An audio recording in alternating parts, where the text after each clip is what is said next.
জুলাই বিপ্লবে বাংলাদেশের ছাত্র জনতার আন্দোলনের প্রতি প্রবাসীদের যে সমর্থন এবং আত্মত্যাগ ছিল তা অবিস্মরণীয়। অন্তর্বর্তী সরকার প্রবাসীদের এই অবদানের প্রতিদান দিতে চায়।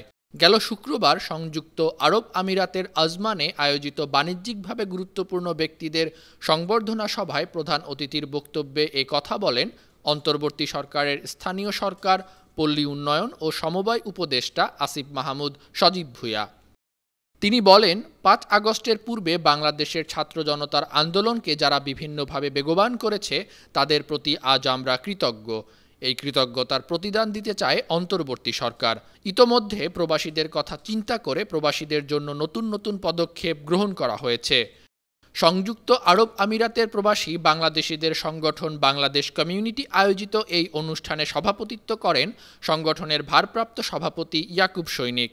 প্রধান সমন্বয়ক ছিলেন কমিউনিটি নেতা প্রকৌশলী মোহাম্মদ সালাউদ্দিন, কমিউনিটি নেতা কনসালটেন্ট মীর কামাল। বিশেষ অতিথি হিসাবে উপস্থিত ছিলেন ইউএই আজমান প্রদেশের রাজপরিবারের সদস্য শেখ মোহাম্মদ সাইদ রাশেদ হুমায়দ আল নুইমি। বিশেষ মেহমান হিসাবে আরও উপস্থিত ছিলেন আমিরাতে নিযুক্ত বাংলাদেশের রাষ্ট্রদূত তারেক আহমেদ, দুবাইয়ের কনসাল জেনারেল মোহাম্মদ রাশিদুজ্জামান।